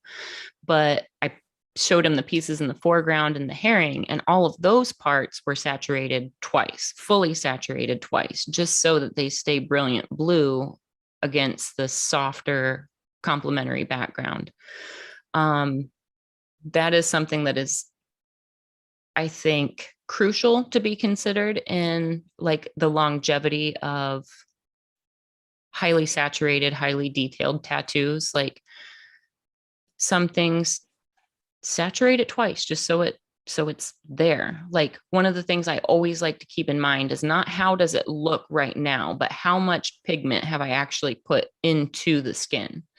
So when I hear that Dino's saturating and resaturating, it makes perfect sense to me, because everything is like, I've seen his work years down the road, and it looks like it's a year old, and that explains it. Like, if he's just saturating and the complementary colors are butted up to each other but saturated multiple times, then it's always going to look velvety and saturated, where sometimes, one pass doesn't necessarily give you the longevity. And I think this is really true in bio work. And you'll see this a lot, like with Guy's work. He'll go through and he'll rework things that look finished, but he's like, this is just for longevity's sake. And it may look even better, but at the end of the day, that's going to give that tattoo the smoothness, the saturation, and the boldness to stand the test of time. And we're humans. People that get big tattoos are usually adventurers and aren't afraid of a lot. So like, when you get big tattoos, you're going to abuse it. It's going to see the sun. It's going to see, I would imagine, since Dino's an ocean explorer, he's probably working on a lot of ocean explorers, and you're just beating your skin up. So if you've saturated a lot of color in there, it's going to hold up better to UV and like just daily wear and tear and abrasions and cuts and scrapes. Like, if there's more pigment in there, there's less ink travel that's going to go on. Your lymphatic system can absorb some of those colors over time, but if it's double and triple saturated, it's gonna be there. It's there. Have you ever taken a Nick Baxter's seminar? No, not yet. I would love to. He's great. He's got he's got a very clear way to communicate. So he's like got full graphs about all the stuffs, and first, so no matter what, almost the first time you make a pass at something, like some of it's going to come out, and one of his sayings is, somebody was flipping, how do you get all your tattoos to look so awesome? It's rumored that he said something to the effect of like, the tattoo's not done until you say it's done, right? So like, and if a client really wants the tattoo to look like what it looks like in your portfolio, then they have to go through your process to do it. So Damon says, oh, cool. Thanks for answering. Also, he laughed at me snitching on him. Let's see. He said he met a guy with one of the iconic Dino works, one of the Batgirl piece. He said that he literally did it 6 times. And but yeah, to the collector, it might feel that way, but not to the tattooer. Like, it might feel like there are parts of my leg where Adam France did my leg sleeve, and there are some panels of that where he saturated it 3 and 4 times, and there are other panels, like the inner panel, the inner upper thigh panel, that was just one pass, and he didn't have to go in and like resaturate. Why? Because that skin's a little bit softer. It literally never sees the sun. I don't have any freckles there that he had to like blend in or anything like that. So the different parts of the body, you're going to have to handle differently. The back, for instance, the skin is so thick on the back that you can just saturate and saturate and saturate. And the more you saturate, the more it's going to stand the test of time. But that skin is just so thick and can hold so much. But a lot of it is kind of experience or technique. So I'm laughing now because I'm writing out Alex to Pase twice in a week. We were talking about tattooing the tops of the foot, and I had 3 experiences: the two of my feet, and then my top of one of my wife's foot. And I was like, you just have to do it multiple times. And I was like, well, wait a minute. Alex de Pase had to do it multiple times. Baxter just did it once. He did the top of my foot once. It still looks great, like 15 years later. Alex's looks good, but he had to do it like 2 or 3 times. And then the top of my wife's foot peels off like a decal, almost no matter what you do. And the third tattooer who was like, I'm going to make sure this sticks. He did the best, or maybe it was Muriel. I don't know. Somebody like the second and third person did the best they could possibly do, and it still peels off like a decal. It's horrifying because skins are just crazy. Yep. It is funny. It is funny how different the texture of one person's skin versus another can be, and the heal factors. And there's a lot of like, you know, there are certain ethnicities of people that are just incredibly easy to tattoo, and their skin just almost wants to be tattooed. Like Yeah. Mediterranean people, anybody from that region? Oh, it's my favorite skin to tattoo. It's my favorite I thought you were going to skin say to tattoo. Southern Florida. No, that's the Like opposite. all You the said Mickey you're D's Irish, and but you're from Florida. Okay, you look like a leatherback sea turtle. oh, Great. I am not going to get any ink into this leather at all. dope. Fun, cool. Well, we barely even got into our topics, but we are running. It's 10 after 1. Let's do like one or two more good questions. How about let's talk about some of your most inspiring clients. Do you have any clients in particular that So I've got one client. Actually, he's coming in today. He's just like traveled the world, and he's high ranking in the military, or was. I don't know if he's still active or not for sure. It might be one of those like gray areas. But he's worked for NASA. So I love hearing him just like talk about technology and things like that. But he's also like, he makes his own, he has a brewery, but not only is he a hobbyist brewer, I'm not even really that much of a beer drinker, but he's kind of a botanist. So he grows his own hops. He's cross-pollinating his own hops. And he used to have a podcast about beer. So I just love talking to him because he's just like such an elevated nerd on every level. So I feel like every time I talk to him, I learn from him. Those are probably my favorite clients. Awesome. Like every time we come together, we're both learning from things, or they just like blow my mind based on what they do. Another favorite client that I've had was a lineman. So he was always just sharing crazy, like, so I was down in this ravine and this is what I saw. And, you know, after storms, when you're literally out in the mountains fixing power lines and doing things like that, like the views, you know, we were talking about the view from a mountaintop earlier. Like that's his life. He's like dangling from like rappelling down from tall power lines and doing the things. And so just on like the other end of the spectrum, he's super fun to talk about or to talk with because he's got so many stories and they're all like nature oriented or like, and he's also had to like rescue other linemen that got stuck or injured or, you know what I mean? So yeah. So it's just like the most extreme stories that it's like, I knew those things were real. I knew that could happen. I knew those existed. I knew. So but I love learning from my clients. Yeah, it really is amazing. You know, not often. Sometimes I find myself on a conversation with Guy and one of his influences or somebody that he's working with, and all of a sudden, like again, they're talking about the subject matter, and then go, okay, you know, I've talked with Guy a lot over the last set of years, and all of a sudden he's like, well, he knows the vernacular, he knows deep thoughts behind it, he's keeping up, and I'm like, what's going on? And Guy's like, well, I have this client. I don't ask that, but like I'm wondering what the hell's going on. How does Guy know about this? I've never heard him talk about it before. And then Guy let it on. He's like, well, I have a client and this is how I find out. And it really is just amazing that tattooers get to experience so many different people's stories. And, and none of them are boring, right? By the time you get into tattooing, you're not like, I mean, I guess people are getting more and more normal, but you're really not that normal. It's one of the funny questions that everybody always seems to ask is, have you worked on anybody famous? It's like, I mean, I worked on some like athletes and stuff, but like you might not know them. Like I didn't even realize they were athletes till like the third time I worked on them.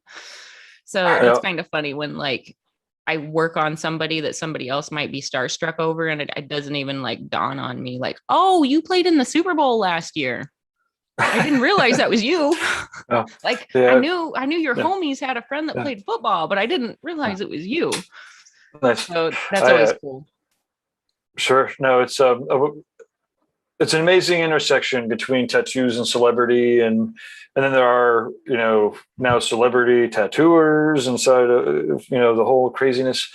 But and anyways, it's fun for me to watch like more and more people experience, the awesome power of tattoos and the positive effects that I could have on their lives. And I try not to ever really be disparaging. It's like when people are like, it's becoming mainstream. I'm like, getting tattooed just to be unmainstream isn't really all that cool either. Is it? I mean, it's like it's the same. Hearing people's motivations. Yeah. We all have totally different motivations for collecting tattoos and the way that we collect tattoos. Like, I know what my motivations are, but they're going to be totally different than the next person's. But sure, I don't know. No, it's fun. It's just the epitome of personal. You know what I mean? So everybody's motivation is going to be different. And you've got those people that are like just self-conscious and they're like, I'm getting tattooed so I look cool. Right. All right. Well, would you like to tell a good story at the same time? Sure. And again, for me, it's like, that's kind of like when some of the old school, well, I don't know if it's the old schools, but when people make, kind of make fun of that, but their tattoo made them tough. It's like, wait, like, I guess the thing is, using tattoos to like mark yourself as antisocial is the same mentality as marking yourself with tattoos to be social. Right. And to your point, it's like, tattoos really, at least in my opinion, or at least in my experience, the sweet spot is around like using the tattoos to like either encourage a transformation, to amplify a transformation, or maybe even to be the first lure of a transformation. It's really one of my favorite things about collecting tattoos, and this is why, honestly, this is probably why I'm so passionate and so committed to eventually having a full bodysuit, is once I started getting large work, there's a lot of spiritual transformation that happens that I did not expect. I didn't expect it. I didn't know, like, I thought like, oh yeah, I'm going to sit here, I'm going to endure this, I'm going to be tougher when I walk away, like all those things that you hear. But there's a lot more spirit building and soul repairing that goes on through the tattooing process. And it's not just the pain. Sometimes it's actually like you're sitting there and tolerating another person being in your space. You're sitting there and trusting this person that you're tolerating being in your space. And you're not only trusting them, you're excited about it. There's a lot of like, you have to wait. There's a lot of anticipation, but you've got to wait. You've got to be patient. But when it happens, you've got to be strong and you've got to sit through it, and you've got to like work with your tattooer, and there's just all of these like character building and soul transforming things that happen. Like, I feel like through heavily collecting my tattoos over the past, like, let's say 6 years, I feel like I have grown. Like I don't know. There are a lot of conversations that my mom and I have where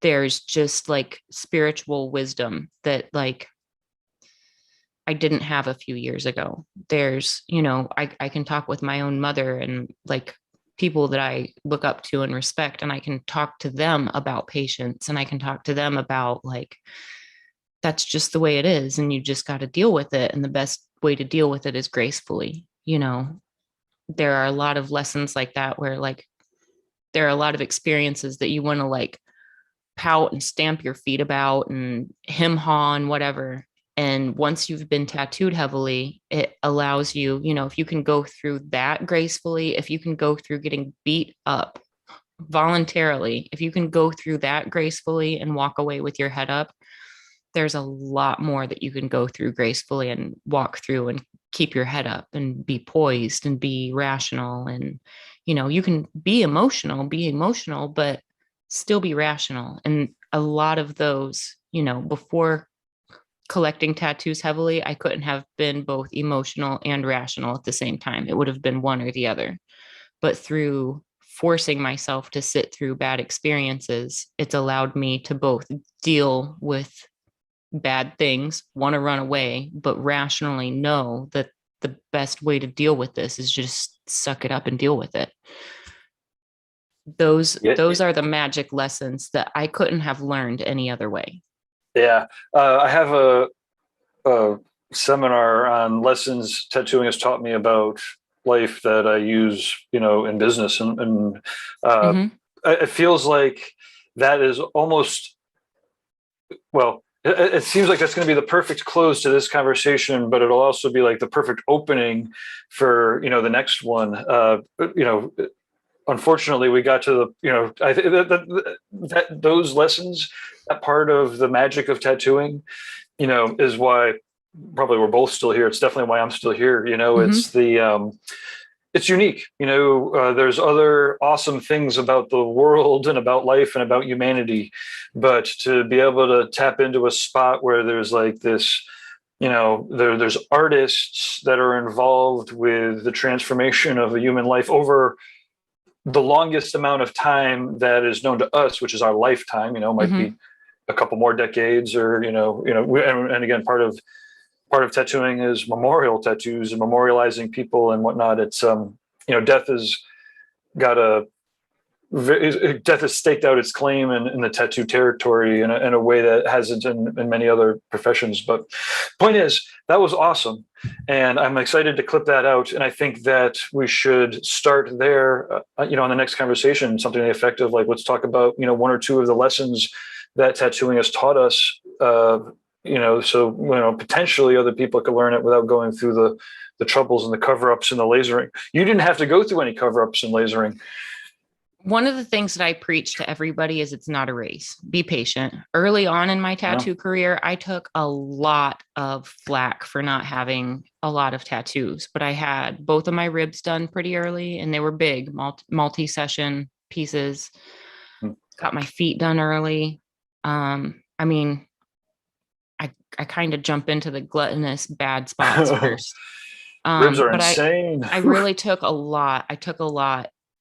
There was a tattooer that I worked with that he even went as far to say that I had no business tattooing people because I wasn't heavily tattooed. It's like, man, I've got 30 hours on each side of my ribs. If 60 hours of tattoo time doesn't compare to your 4.5 hours of all that garbage up and down your arms, like, I want my work to be good, and I want to inspire people to know that they can have good work and they can have collections that they're proud of. And like, you can get tattooed for you. You don't have to get tattooed to show it off to other people. To like, tattoos don't have to be that like in your face cool factor or whatever those motivations are. Tattoos can be very personal, and you can spend a lot of time getting a tattoo that nobody but you and your significant other will ever see. And that's fine. That's just as important. For me, that makes it important to get a good quality photo so I can share it with people. But that's the magic of tattooing. It's so personal. It's not a piece of art that's intended to hang on by the world. It can be personal. But patience is something be patient with your tattoos. Don't go get a tattoo because you feel like getting a tattoo. I mean, but like, think about it. One of the things that I like to talk to people about, not so much like grown people, but like younger people in their early 20s. Is this something you want to talk to your grandkids about? Like, I want to talk about it like that. When we're at our consultation and we're talking about this funny thing that would be hilarious to get right now, and you're going to get free drinks at the bar because you got this, like, are you going to be proud to talk to your grandkids about this and to see people like, oh, this is forever. Wow. Like, I want you to be proud forever of my work. And that's why it's not a race. Like, I've got some clients that are like, I want to get in as soon as possible. Like, sorry, Fawn, real quick. Could you keep riffing on this for like 3 minutes? Because I need to catch up with my dog real quick. Okay. About patience collecting? Yeah, patience is such an important lesson. Part of patience too is, and as you know this, it's like waiting, but then waiting for the right moment to move quickly, right? So patience isn't about moving slowly. It's about being patient. But in any event, I got a boogie. I'll be right back. Yep. Yeah, back to the patience thing. On the opposite end of the spectrum, like I always want people to be patient and not rush into tattoos. I want you to love your collection for the rest of your life. But at the same time, there is like this element of sometimes you've got to patiently wait for the opportunity to even present itself. For instance, Guy did my armpits, and it was one of those, like, for years, I wanted Guy to do that area of my torso just to like tie and connect everything. I had Russ's work, I had Ty and Adam's work, and Guy Aitchison has worked with all three of those artists. So I just felt like I always wanted to collect something from him. But those areas in particular, I thought he was just going to be the perfect fit, not to be like a gap filler, but actually like tie everything together. And I'm super proud of those tattoos. But I had to have faith that the opportunity would present itself. That's the thing. I had to have faith that the opportunity would present itself. And then I had to be patient until it did. As it turns out, Guy had somebody cancel, and it was like a Wednesday or Thursday, and it was like a Friday or Saturday appointment that had canceled. So he made a post that he had a spot this weekend. I happened to have a handful of money sitting there, and I hit him up. Would I have necessarily gotten the same response if I had sent him like messages over the years while he was busy? Maybe not, because it's really hard to like get to every email. But at that moment, it made it really easy to be like, hey, I'm Fawn. Here's who I've been worked on by. I've always wanted you to fill these spots for me, not as a gap filler. I had the other artists leave these areas open for you. So it was incredibly flattering when Guy replied with, I'm familiar with your collection. That made me feel so good. It was like, oh my God, Guy Aitchison knows my name. But if it wouldn't have been for just like patiently waiting and having faith to know that that opportunity would present itself, I might have like not had the space there, you know. And the other thing is like, you know, I've kept my arms open because I do have ideas. I do have, you know, the artist I'd love to do my left arm is in Russia. Who's that? Samarina Nika. Oh, I get to look him up. Her up. Yeah, her stuff's so good. Her up. Yeah, cool. But I haven't gotten anything on this arm at all. Just patiently waiting for the opportunity to present itself. Like, have I talked to her? No, but I know with the way the tattoo world works, I know we're going to cross paths, maybe not in person, but like we're going to cross paths and the timing's going to be right. And that's how it worked out with Guy. Like in reality, did I ever imagine I would ever actually be able to get his attention to be worked on by him? No, but all I had to do was reach out. Like when he made the post that he had an availability, there was my chance. I happened to have the money. I happened to, I think I had like a homie scheduled that weekend. So it was a really easy reschedule. But if I would have just like rushed into any of my projects, I might not have had the real estate. And that's why it's important. That's why it's not a rush. It's not a race, because we all do only have one body and we do only have so much real estate. Yeah. So that's where the patience is so important. I'm in my mid 30s right now, and I like look at my body and it's like, man, I'm halfway easily. Yeah. You know, I've got my back, my full chest, my armpits. So the only part of my torso that's not tattooed is literally my belly. Oof. I've got a full leg. And the older you get, the more it hurts too. It's like, it's the only time where I'm like, you know, I really do encourage patience as much as possible, but it hurts more. And it really does. But yeah. What are you going to do? The technology and the prenums are getting a little bit better. The back team helps.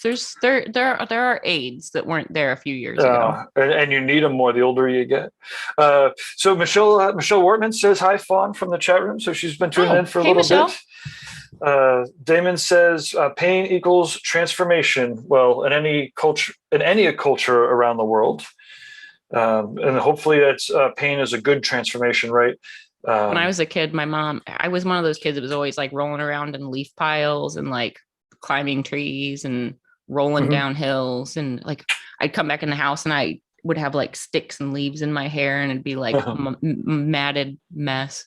When my mom would be brushing my hair, she'd be like, Fawn Louise, Fawn Louise, and I'd be complaining and squirming and trying to get away. And she'd say, pain is beauty over and over. Pain is beauty. So cut two. What do I do to myself? I like, back to my mom. I like blaming her for this. Like when she's like, I don't know why you've done this to yourself. It's like, pain is beauty, mom. Pain is beauty. Nice. Our family motto that fits in is, if you're going to be dumb, you got to be tough. Yep. Yeah. But awesome. Well, this has been great. And again, I think that, like I said, I feel like we've got like 2 or 3 hours more conversations about all of the different lessons that tattooing teaches us, because it's so intense that it seems like a lot of life's lessons we learn really quickly, really hard. And although you can actually fix the mistakes, they are difficult to do, and you need to be very conscious of it. But like I said, we have to tease everybody for the next one. They could always catch you at on the Tattoo Collecting podcast. Yep. And Thursdays at noon. Thursdays at noon. And is this actually coming up on 1 year? Or not this week, but next week? Is episode 52 a year? Did you skip any weeks? I think we skipped Christmas. I could look and see when we first. Christmas. Yeah, I think we skipped Christmas week. Crazy. Yeah, it's pretty steady Eddie. It's really gotten to the point where like I enjoy the routine of Thursdays. There's a place close to where Jordan and I live very close to one another, but there's a little breakfast place real close to both of us. And we've gotten the routine of like we go live at noon, but we usually get together at 10. We have our coffee, we have a light breakfast, and then we go back and start like setting up and smoking. So it's kind of turned into like, it's our day dedicated to this project, but it's also like a day to like stretch away from all the other creative stuff that we do, because it's so like our conversation is very laid back. We talk about anything and everything. We try to loop back to tattooing a lot. But it's very technology, and it's very order of operations. So for me, as frustrating as it is, and as much as it is like me, I feel like I'm swimming upstream, learning things backwards a lot with technology.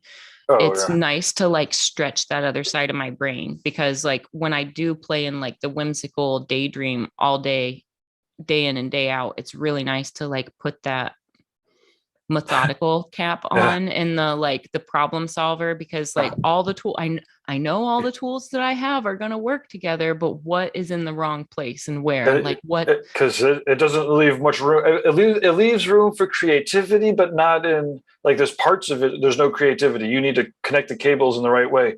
You need to make sure that the audio is not looping around into itself. Where's it coming from? Into itself. And then it's amazing.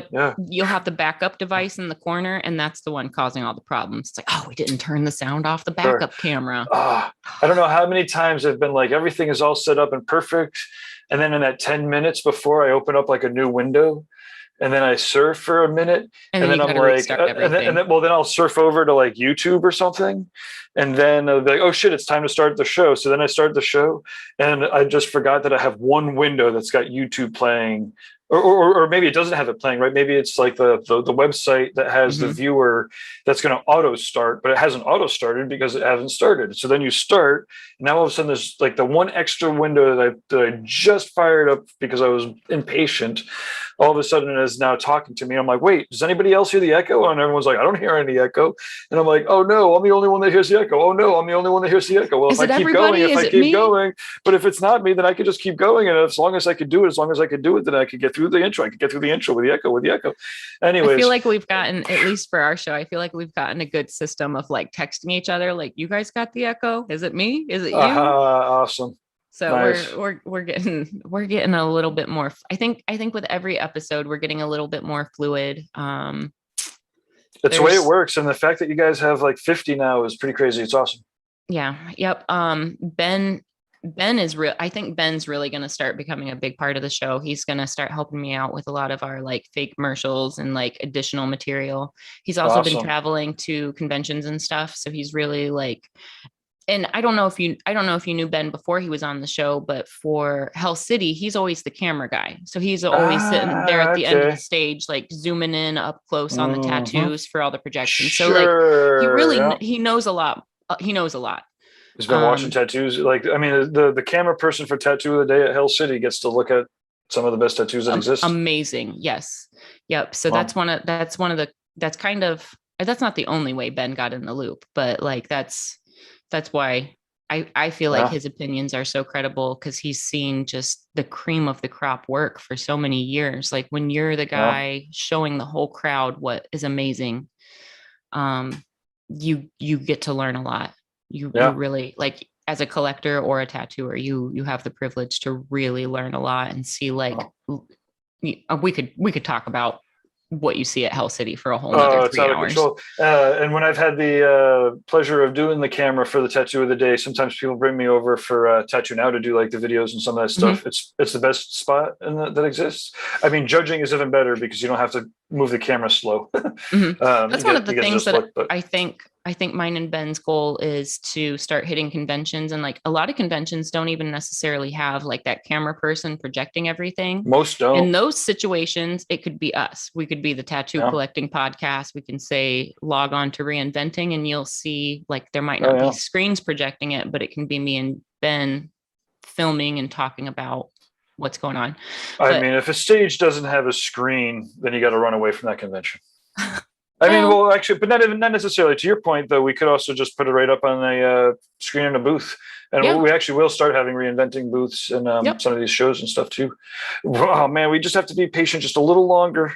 We're getting there. We've got a lot of ideas. Jordan's going through such a crazy period of growth right now. He's doing a lot on his own, and his projects are really demanding. So I think Jordan's definitely going to stay a co-host, but I think Ben and I are going to kind of take the reins on the like additional footage and additional material. And I think that's really going to take our show to the next level and make it feel like it's actually like a produced show where, you know, we've got like these little. One of my goals with the show is like, I really like the idea of accidental learning. Like you're just listening to a bunch of stoners talk, but if you're actually learning about bedside manner, and you're actually learning how to reach out to people, and you're learning about the manners and etiquette in the community and why these things are important, it's all accidental learning. And I think people are more inclined to like retain things that they pick up by accident. 100%. I mean, that bit that you gave at the top of the hour about the patients and some of those lessons is gold. Some of my favorite, well, I haven't necessarily gone to the rewatching, but like in the drunk critiques, like every once in a while, it's like an hour 3 to 5. I'm like, this is amazing. You'll never get this unless you're drunk at a convention after hours. This is the gold. This is the stuff. Let's see. So what do we have here? Okay. So actually a couple questions in here. I got a little bit more time. If you do. I'm free till like 5. So. Oh, okay. Yeah. I got to, I'm inside. I have to have my safety meetings outdoors, but I could switch phones. 2 coffees because I wasn't sure how long we were going to go. Nice. Awesome. Usually we do like an hour and a half. Switch cups. That's why they're both half empty. So I'm switching back and forth the whole time. Nice. Okay. So let's see here. So Chris Doriazio is in, I hope I pronounced that right. He's in the TattooNOW YouTube channel, looks like. He's been in for a while. Started off with saying it's a thing, and that's why we shouldn't judge.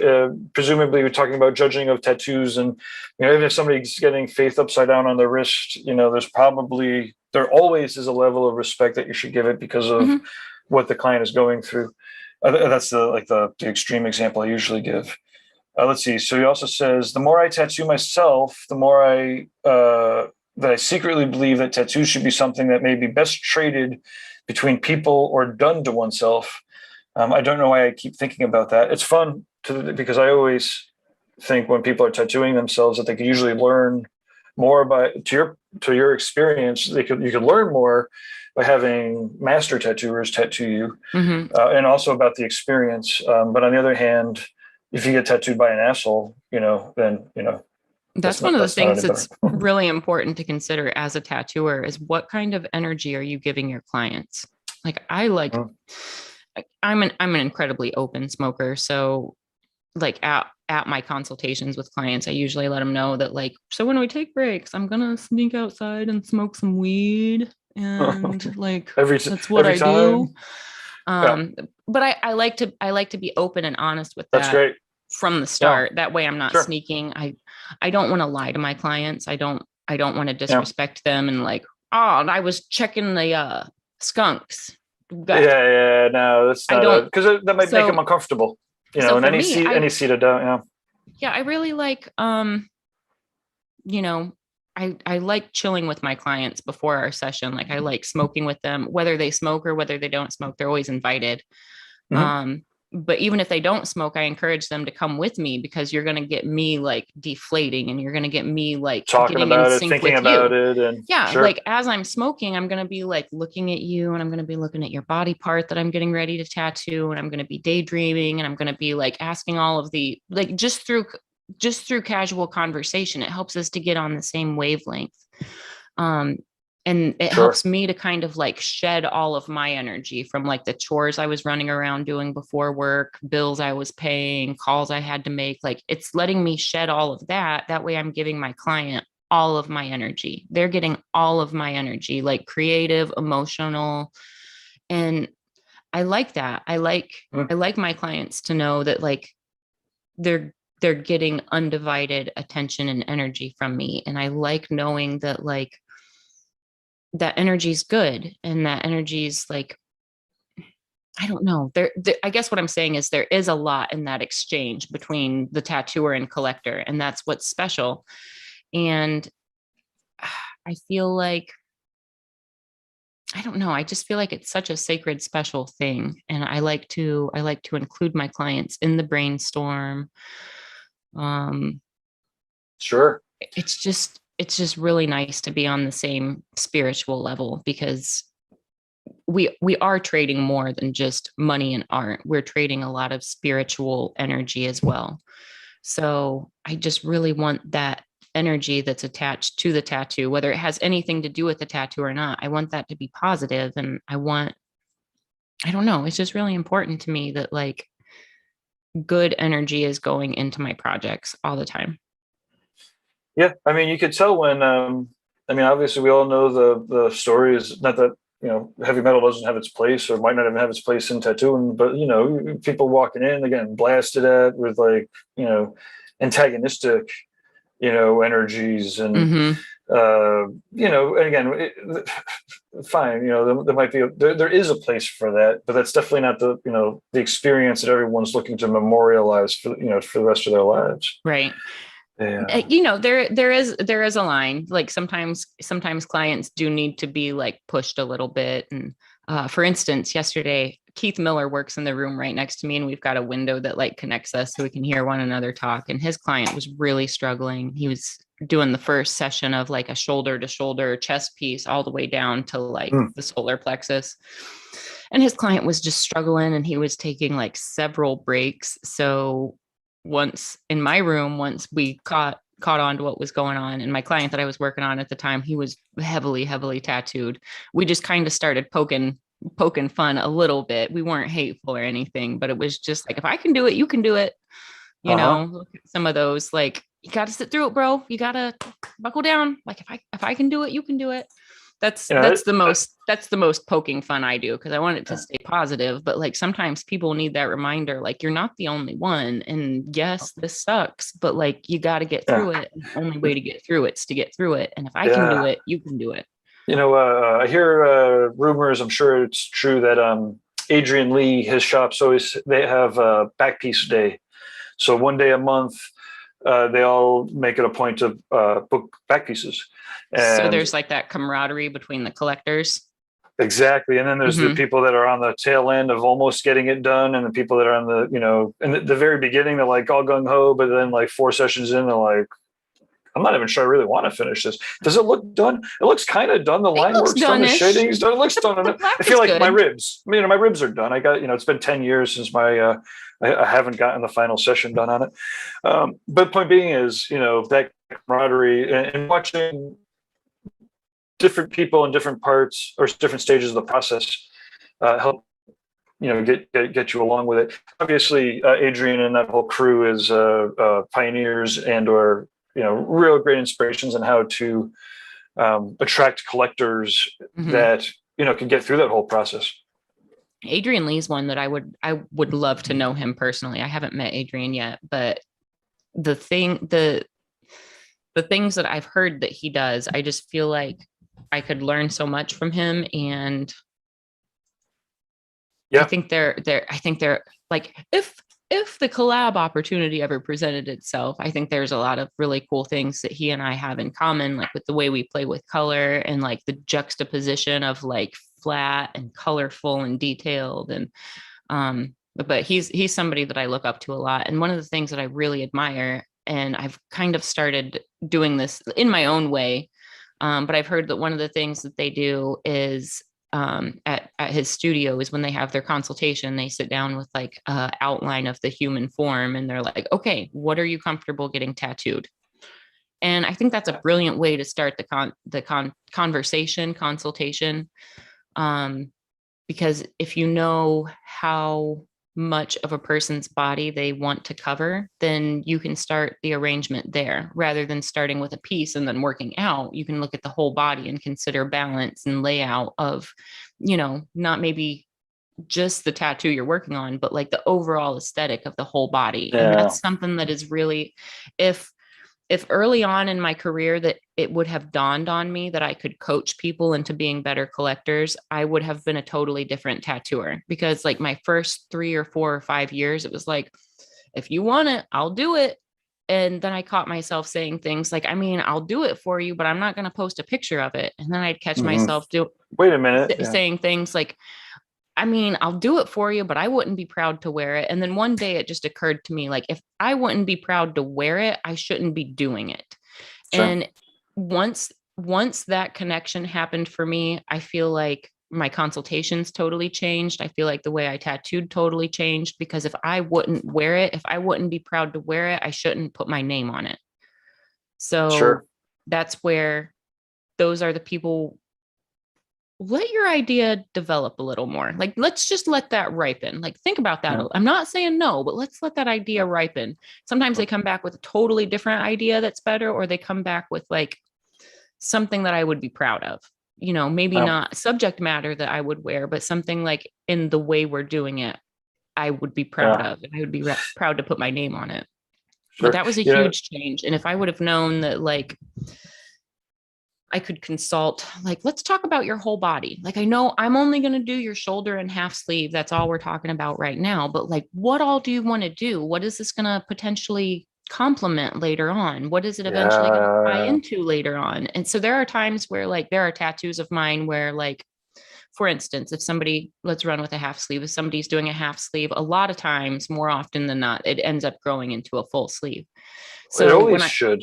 If you're doing your job as a tattooer, right, then it will. Yeah, when I have like, the only reason why a half sleeve isn't a full sleeve is if you fuck it up.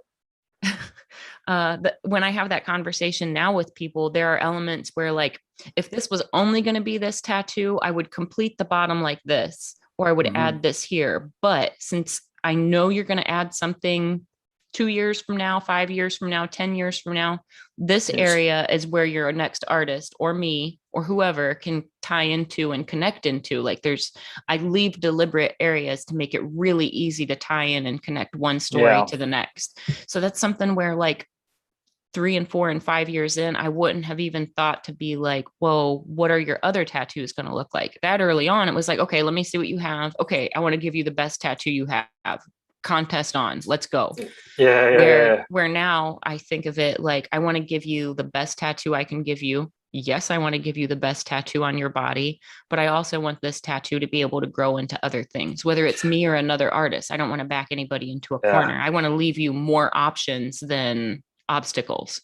Yeah, let's plan a tattoo collecting podcast / reinventing / TattooNOW activity where we map out, like, mostly positive on negative shapes of bodysuits for people, but like to your point, like, people should be able to plan in advance, and they're not going to unless we show them how, their bodysuits. So that, like, here's the places where you could play around with, whatever, kanji and, simple things. Here are places where you should be doing some black and gray, and here, but leaving space for either fucking crazy color.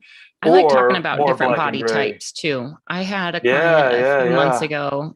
She's a bigger girl, but I mean, whatever. Go more space. More Yeah, tattoo. she was like, I'd love to have a back piece like yours, but I would never show it off. And I was like, I mean, to be fair, if you had a back piece like mine, you'd show it off and you wouldn't even care about anything else. 100%. And she was like, I don't know, I've got this belly and everything. I was like, girl, don't take this the wrong way. But if I was built like you at this point in my tattoo collecting career, I would be like, more real estate. Let's get this. And she was like, huh, I never thought about it like that. I was like, are you more comfortable with your leg tattoos now? Like, do you wear shorts? Do you wear dresses? She's like, all the time. I was like, I bet if you tattooed your torso, you wouldn't even be self-conscious whatsoever about being a bigger girl. You'd own it. You'd feel comfortable in your skin because you've transformed it into what you want it to be. And she's like, I never thought of it like that. And people flip the fuck out. They'd be like, look at that. Yeah. The next time I saw her, I showed her there's this girl that she's a pretty heavy collector. I believe her Instagram handle is Tattooed Juliet. Do you know who I'm talking about? Oh yeah, I know her. Yeah, she's been collecting for a long time. I was showing my client pictures of her collection, and she was like, "You just changed my world. Just changed my world." So now she's great to hear. Awesome. So now she's not considering only her arms and legs, but she's like brainstorming about bigger pieces where she might not have. And to tell her, like, you know, the things that I used to be self-conscious about, I'm not even self-conscious about, because I know people are looking at my tattoo work and they're looking at my artwork. They're not scrutinizing every little scar or stretch mark or dimple. They're impressed by this overall thing that I'm transforming myself into. Like, whether they like it, dislike it, agree, disagree, there's so much artwork going on. They're not scrutinizing the little things that I used to be self-conscious about. Sure. Definitely tell Juliet or text Juliet or DM her or something. Let her know that she's part of other people's processes. Absolutely. I love using her as an example. Like, I've been following her collection like since before I was even like heavily tattooed. And I think she got tattooed at Paradise, like maybe even the first couple of years. That might be, I mean, it was either early Hell City or Paradise. There were so many people at Paradise that I felt like Paradise was just like a whole nother like Hell City in a different place. It was so much of the same circuit in a good way. Absolutely. I mean, Derb, like we couldn't have done the first couple of years without Derb. You know, I mean, he literally drove out with all the shit to help set up. I only went to the Keystone event. So that's that's the one I'm talking about. And at that time, like, I knew who Derb was, but I didn't realize that he was helping with the Paradise events and things like that. So it's kind of cool how some things and some events have really come full circle for me. Where these events are this and that and the other. And then you see that it's like the same creative minds and the same tapping into the same similar energies. Yeah, exactly. I remember I tried to get him Derb to do the Hell City out here in New England, and I was like, Derb, you got to come out to New England, come on. And he was like, you know, I don't know what was going on, something else was going on. And then all of a sudden, I found the right venue or something. I was like, no, Derb, really, you should do a Hell City out here. And he's like, look, I'm doing a show out in Arizona. I'm not coming out to New England. And I think maybe Joey Cap was trying to get him to come out here too or whatever. Like we really needed a New England show. And then Derb said, but I'll help you run a show. And I was like, what the fuck did he just, what? Oh no. I think that means that I have to run a show. Like, cause I'm sure that he doesn't say that to very many people, but if he said that, then I definitely should be saying, yes, I will accept your help to do this, because I love his show. Is, you know, every single detail is covered. And it took a while. Like the first venue didn't sit right, and it took another 6 months before I was doing some sleigh riding or mountain sleds with my daughter at Jiminy Peak, and they kept telling me, the people at the show at the venue, it's like an old ski resort with a bunch of like I said, it's like a family friendly ski resort. There might have been 10 at the time, but everyone was like, you know, we had a biker convention here last weekend, and I'm like, that's cool. I love motorcycles too. I'm not, you know, like, I mean, I like bikers. I like some bikers. I like as many bikers as I like tattooers. Like, there's a lot of different. It means a lot. There's a whole wide variety of bikers, and after a biker convention compared to like a Paradise event or Hell City are not even in the same exactly realm. And but after like 4 or 5 people telling me this, I was like, well, how many bikers are here? And they're like 1,000. I'm like, well, we could put 1,000 tattoo collectors here, and it's like beautiful. It's a mountain resort, and that's when I was like, you know, Derb, I think I found a spot. And he came out, and then Carson from Numa, he came up. I think Joey Cap came up, and we all looked at him like, "What the fuck? This is a ski resort in the middle of nowhere. I didn't see a house for 20 minutes before I got here." And I'm like, "I know exactly. Let's fuck it. Let's do it." So yeah, without Derb came out with the MC. Fuck, I can't believe I'm brain farting his name, but.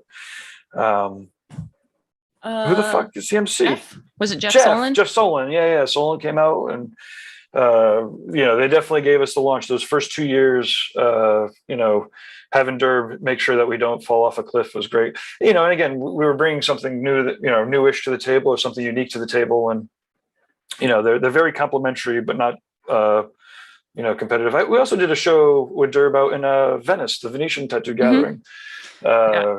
I tell Derb all the time, like, I make it very known. I didn't have an apprenticeship starting out tattooing. So my time working with Derb, I'm kind of treating as, it's not necessarily an apprenticeship on how to tattoo, but I'm able to like learn so many things from just like standing next to him, and all the opportunities, like being attached to True Tubes and being attached to Red Tree. I didn't have the privilege to learn from somebody helpful in the beginning, but now I feel like I'm surrounded by the best team to learn like the next level of my career. As an artist, I'm growing left and right, but like all the things that I'm able to learn from Derb, like just talking product design with him, talking about conventions with him, just talking about dealing with different artists and personality types over the years, talking about successful and unsuccessful things to do, like as far as how to set up studios. It's so much knowledge that I am blessed enough to be around. And he's so talented, and he's talented, he's intelligent, but one of his strongest things is having talented, intelligent people around him. And I see how good he is at not only delegating, but selecting the right person to delegate the right projects and tasks to. We all have as long of a leash as we want. All the artists, we have as long of a leash as we want to do whatever we want. But at the same time, we're literally 1 inch away from him with questions, or if we want to meet somebody or we want to get tattooed by somebody, or Derb is an endless Rolodex of fantastic connections. And there are a lot of things that I missed out on early in my career that I had to swim upstream and find information through the back doors and like trial and error. But now in this next part of my career, I have like one of the best in the industry to just listen and watch. And, I love working the True Tube events, because like when we go to other conventions and we're just selling supplies and talking about products. First of all, I've used the steel tip disposable tubes early on in my career. I went from like meh line work to like much better line work just by switching to better tubes. Yeah. And then when he came out with the biodegradable foam grip covers, all of a sudden all the calluses on my hands were gone, and my index and middle finger weren't numb all day long anymore. And like where my cuticles used to clip, like crack and bleed from where my tube would rest all day long tattooing, that all of a sudden was no longer a problem. So like just based on those first 2 products, before I even knew Derb personally, like I was already sold, and I was already telling other tattooers, like, spend $1 more a tattoo to save your hands. Like, sure. It's that easy. It's fun to, we've been interviewing a lot of the traditional guys too, through Tony Urbanic and like Hunter, and they're all like, because they're all traditional, like they're traditional guys, and they love the steel tip True Tubes. The ink flow is the best. Like, and like I keep saying, this is before I even knew Derb personally. Right. This is like the ink flow is just the best. And I mean, I could get into like how the steel is polished on the inside. So like that meniscus like just gradually drops down nice and slow, no hesitation. If you're a fine line artist, or you're a traditional artist that depends on crispy, flawless lines, you need to have a tube that's going to allow that ink to run flawlessly. That's it. You can't run a good line without good ink flow. There's no way around it. you can't take a rattle can and spray a good line if the rattle can's half empty and not getting good flow. Like you got to have good flow to get a good line. But anyways, back to working at the True Tubes booths. I like working conventions at True Tubes because I can just talk about all the products, and I've used them since day one. So like I've gone through the evolutions of things and how things come out, and I've experimented a lot. But the other thing is it's a really good time to follow Derb around and hear him talk to like other shop owners and other convention promoters and things like that. And that's the best way for me to just like stand there and just listen to them and meet people. And, I've also learned that there's a lot to, Derb knows so many people that he knows really good, respectable people. And he knows people that have, we'll say they've got blemished histories within the communities. And he's a really good person for me, because he and we talk very candidly with one another. And one of the things that I enjoy is that he'll talk to me about how like he's known this artist for 20 years and they've grown this way. This person used to be like this, but they're this now. It's really cool to see somebody who's been so personally connected to the community for so long that he knows people. And that goes back to like when I said he was talented about selecting the right people to delegate the right things. Like he really pays attention to people, and he really like, he's very forthright. He's very honest. You know what I mean? And, to that point, people change too, right? He's changed, right? Like, he used to have suffer on his throat, right? Like, so he knows what it's like, whatever it was that made him. And that's exactly the point that I'm getting at, is he talks to me about how people have grown as tattooers. It's not, I don't necessarily mean it in a negative thing, but like, this person used to be a skater punk. This person used to do this. This person used to, and like to see how people have grown and have their own studios, or to see like people that came from just working really hard and like, they climb through the ranks and they make things of themselves. It's really cool to, I might not necessarily have any other way to like know the weight of some of these artists. When you're at a show and you're surrounded by 300 or 400 artists, everybody's the cream of the crop in their town. Everybody, you know what I mean? So it's really hard to like, who do I need to know? Like who is going to help me be a better artist, and who is going to help me make other artists better artists? And Derb's a really good person. Like he'll be like, pay attention to this person. Like, this is somebody you want to follow. This is somebody you want to know. This is who invented this. This is who did this. And I couldn't have that firsthand knowledge from anybody else. And then to top it off, at Red Tree, we've got Marty. So on top of all the connections and stories Derb has, I can hear things from Marty that goes back to the early 70s. And it's like between Derb and Marty, I don't know if all the other artists at Red Tree realize like how special it is and how much history we have in the building, because like being from Columbus, everybody knows Marty's name because he's been tattooing forever. But I don't know if everybody realizes how special he is to the whole entire tattoo community. Those of us that started tattooing like Cherry Creek Flash and Fairy Flash, and we wouldn't have that if it wasn't for Marty. You know what I mean? Oh, he did. Was it you that did the interview with him, or was it during one of the virtual tattoo gatherings?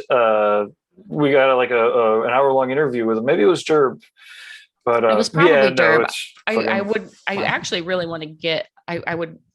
One of the reasons I want to do an evening show with Marty is just so we can like pop up on the other side of his window and just like bombard him during one of his like, yeah, he's got so many people that he's been working on for years and years. And there are a handful of clients that he has. Marty doesn't smoke. I really hope to smoke weed with him sometime, but he doesn't smoke. He sometimes will come to our smoking area and he'll just stand. He'll be like, I just like the smell of it, but he won't smoke with us. But he's got a few clients who like to smoke before their sessions. So I'm their smoking buddy during their sessions with Marty. So some of those clients, they've got so many stories about Marty and they bring things up and they get Marty talking. And I just love being like close enough to just hear those stories candidly. Like it's not, absolutely. It's not even like I'm asking to, it's like, it's just being gifted upon me to hear all of this stuff. So I definitely would love I mean, we could probably make it a regular thing if we could schedule it. But I'd love to have a lot of input from Marty on the show. Yeah, well, he's like you were saying, a real treasure. And same thing with, like I said, with Derb. You know, I agree wholeheartedly.